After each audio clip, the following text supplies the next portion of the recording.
everyone. Today we are going to start sectors of the Indian economy under the subtopic how to create employment. How to create employment? Employment. अगर why to create होगा तो क्या answer लिखना पड़ेगा? Why to create? Because in India many people are unemployed. Unemployed है. Underemployment बहुत ज़्यादा है इंडिया में. Many people, lakhs of farmers, they are underemployed. To end the poverty, employment creation is required. To raise the living standard of the people and to creation of employment is required. तो ऐसा तो reason why to create तो बहुत सारा reason होता है. So that farmers can grow more than one crop in a year. अभी भी ऐसा बहुत सारा farmer लोग जो साल में एक बार खेती करता है. To stop the movement of people from rural areas to urban areas, employment generate करना बहुत जरूरी है. How to create, ये मेन टॉपिक है. 5 मार्क का क्वेश्चन. फर्स्ट, गवर्नमेंट को क्या करना चाहिए? लोन्स दे देना चाहिए या फिर बैंक्स लोग अगर लोन्स प्रोवाइड कर दें लो इंटरेस्ट रेट पे. अभी क्या कर रहा है फार्मर लोग? लोन लेना होता है मनी लेंडर के पास जाना पड़ता है and they are charging loads of interest. तो इसलिए फार्मर लोग सोचता है बेटर यही होगा कि हम लोन ना लें, ऐसे एग्रीकल्चर ही नहीं. तो अगर गवर्नमेंट इन लोग को लोन्स दे दे लो इंटरेस्ट पे तो ये लोग क्या करेगा? सीड्स खरीद सकता है, केमिकल फर्टिलाइजर्स खरीद सकता है, ट्यूबवेल्स लगा देगा. तो एटलीस्ट ये लोग more than one crop in one year कर सकते हैं. अभी सिर्फ एक ही क्रॉप ग्रो कर रहा है क्योंकि इंडिया जब रेनफॉल होगा तभी वो एग्रीकल्चर कर रहा है. तो अगर लोन मिल गया तो ये लोग क्या कर सकता है? More than one crop in a year. इससे क्या खत्म होगा? Under employment.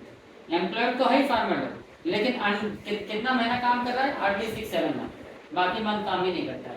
तो अंडर एम्प्लॉयमेंट खत्म हो जाएगा अगर बैंक्स लोन दे दे या फिर गवर्नमेंट उन लोगों को फंड प्रोवाइड कर दे. इससे उन लोग का जो है अंडर एम्प्लॉयमेंट खत्म हो जाएगा. Second one is dams. By creating dams, अगर गवर्नमेंट डैम्स बना देना तो कैनल का थ्रू, कैनल्स के थ्रू जो है पानी पहुंच जाएगा एग्रीकल्चर फील्ड तक. तो ऐसा फार्मर जिसके पास ट्यूबवेल्स वगैरह नहीं, वो लोग क्या आराम से वो लोग को एग्रीकल्चर करने को आसान हो जाएगा. मोर देन वन क्रॉप वो लोग ग्रो कर सकता है. तो यहाँ पे क्या खत्म हुआ? Under employment. और पानी अगर मिलेगा तो उन लोगों का प्रोडक्शन ज़्यादा हायर प्रोडक्शन हो. अभी रेनफॉल हुआ कम हुआ तो फिर प्रोडक्शन कम हो जाएगा. अगर खुद का पानी है तो लोग पानी यूज करेंगे, इसका से प्रोडक्शन हाई हो जाएगा. तो सेकंड पॉइंट डैम्स, लगभग रिलेटेड ही है दोनों से. फार्मर को क्या मिल रहा है? वहाँ पे एक्स्ट्रा मिल जाएगा seeds, chemicals and all. Tractors का इस्तेमाल, मॉडर्न फार्मिंग कर सकता है, लोन लेकर के मॉडर्न फार्मिंग कर सकता है. कैनल से सिर्फ उसको इरिगेशन फैसिलिटी ही मिलेगा, मतलब मोर देन वन क्रॉप तो ग्रो कर ही पाएगा, प्लस प्रोडक्शन भी हाई होगा, ज़्यादा होगा. इंडस्ट्रीज गवर्नमेंट को कहाँ सेटअप करना चाहिए? Semi rural areas. Semi rural areas में इंडस्ट्री सेटअप करना चाहिए. इससे क्या होगा कि जो फार्मर मान लो जिस दिन ऑफ है, खेत में काम नहीं है, उस दिन जाकर के इंडस्ट्री में काम कर ले. अभी क्या है? इंडस्ट्रीज टाउन में है, 8-9 घंटा दूर, तो कौन जाएगा एक हफ्ता के लिए काम करने? फिर जाना फिर आना इक्वल होता है. इसलिए वो लोग मूवमेंट नहीं करता, तो अंडर एम्प्लॉयड ही रह जाता है. जब ऑफ सीजन में होता है लोग इंडस्ट्री में काम ही नहीं मिलता, लोग दूर होता है इंडस्ट्री बहुत ज़्यादा. तो गवर्नमेंट को इंडस्ट्री कहाँ खोलना चाहिए? Semi rural areas. Semi rural areas ऐसा गाँव जहाँ पे बैंक्स, जहाँ पे जो है रोड्स वगैरह अच्छा हो, वहाँ उसको क्या बोला जाएगा? Semi rural areas. तो यहाँ पे उन लोग को इंडस्ट्रीज खोल देना चाहिए.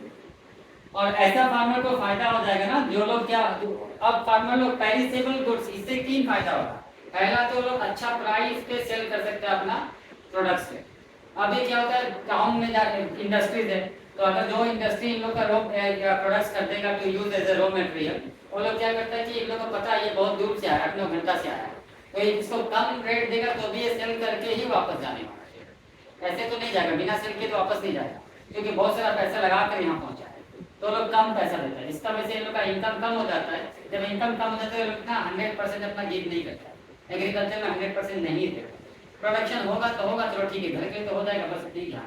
लेकिन अगर इंडस्ट्री यहीं खुल जाए गाँव में, तो इन लोगों को अब तो इन लोगों को पता है ना, हम लोग को इन लोग को भाड़ा वगैरह लगा करके जाना नहीं पड़ेगा सेल करने. जब अच्छा रेट मिलेगा तभी सेल करेगा. अब तो बाउंड नहीं है, तो इन लोग का प्रॉफिट होगा. प्रॉफिट होने का ही मतलब क्या हुआ कि अपना 100% गिव कर सकता है. तो इंडस्ट्रीज रूरल एरिया में खोलने का मतलब क्या हुआ? लोग हाई प्राइस में सेल कर सकते हैं, फ्री टाइम में वर्क भी कर सकते हैं इंडस्ट्री में जाकर के. 2 फायदा.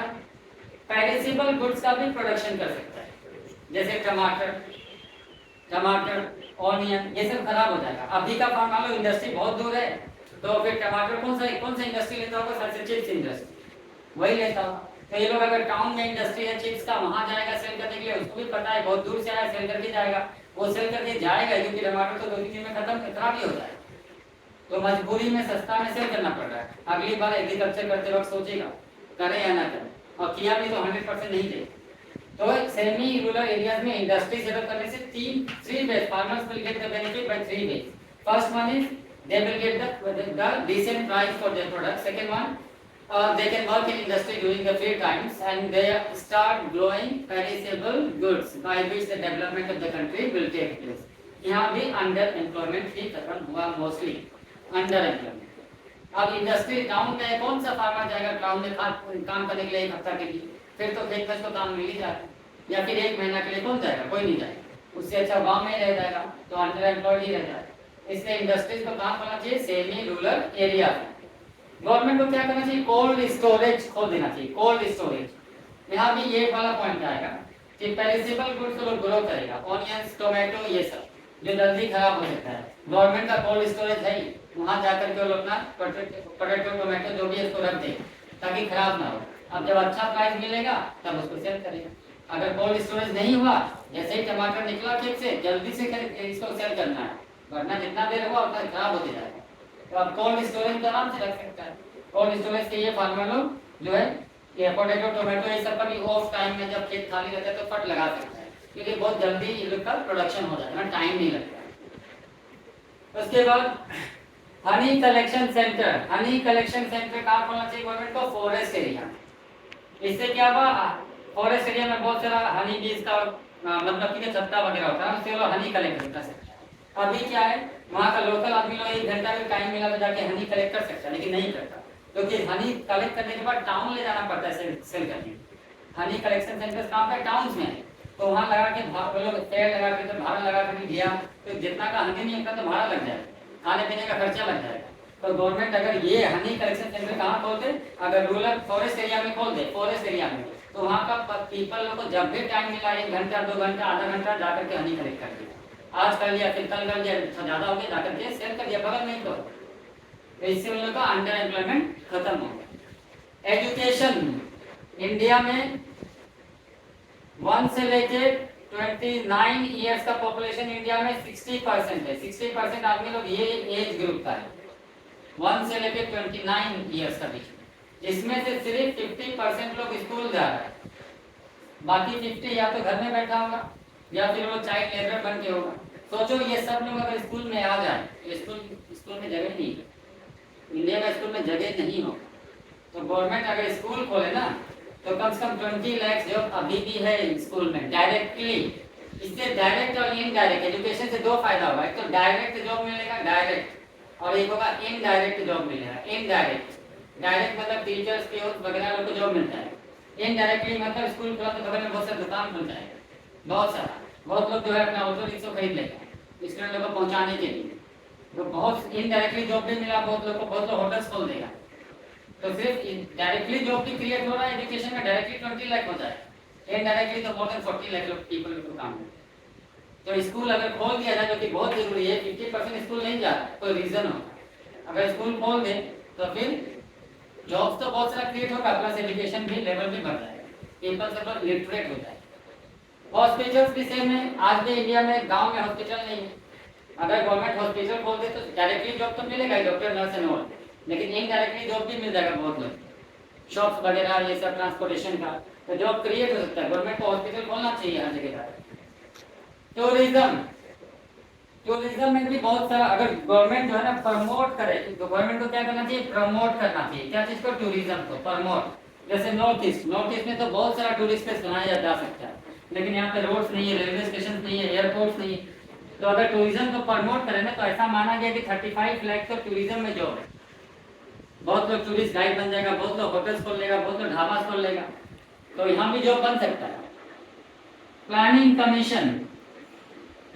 कमीशन जो सेटअप हुआ था इंडिया में कब, 1915, क्या करने के लिए, प्लान 5 ईयर प्लान बनाने के लिए, 5 ईयर प्लान बनाने के लिए कि नेक्स्ट 5 ईयर में क्या किस पे ध्यान देना है। फर्स्ट 5 ईयर प्लान कब आया था, 1952। इसका हेड जो होता है कौन होता है, prime minister of the country, इसका हेड है। अब इसका नाम क्या हो गया, नीति आयोग। अब इसका नाम बदल दिया गया, अब इसका नाम हो गया नीति आयोग। इसने बताया कि एजुकेशन सेक्टर में 20 lakh direct job are available ना। इसी ने बताया कि 35 lakh job can be created in tourism sector. तो ये सब कुछ वेज है जिससे कि जॉब क्रिएट किया जा सकता है। First one, loans. If government would provide loans or instruct the banks to give the loans to the people at low interest rate, by this the underemployment will get over. Like by taking the loan, the farmers would be able to purchase the seeds, chemical fertilizers, etc. And they could easily set up tractors and after that tubers and all. So by this what happen, at least the farmer can grow more than one crop in a year. Dams. If the government would set up the dams in large numbers, then by this the canals, through the canals the water can be reached to the villages area. The farmers who are dependent upon the rainfall for irrigation, they would get the water to irrigate their field. So that means their production will increase, but they would be able to grow more than one crop in a year. Third one, industry should be set up in semi-rural areas. This will benefit by 3 ways. First one, the farmers can sell their products to those industries who requires raw materials of agriculture products at high prices. People can work in free time. When there is no work in the agriculture, at the time they can easily go to the industry and work there. Plus, the farmers will start growing perishable goods. Nowadays, if they are growing perishable goods, they are in hurry to sell their products in the cities. Because cities are far away, industries are there located in cities. Cold storage. If government will set up cold storage, by this the farmers would start growing perishable goods also, which will benefit our country in many ways. Honey collection center should be open in forest area, so that during off time or free time, the people who are living nearby the forest, they can collect the honey and they can sell and earn profit. This would end their underemployment.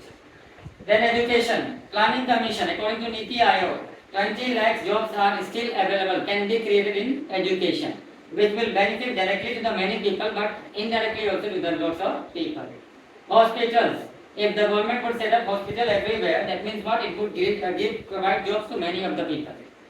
Tourism. If government would promote tourism, according to Niti Aayog, 35 lakhs jobs can be created in India in tourism alone. According to Planning Commission, government should open, set up railways, airports and all, so that the people tourists can come and they can visit. By this we would earn much needed foreign exchange and lots of people, Indian people also would get the benefit.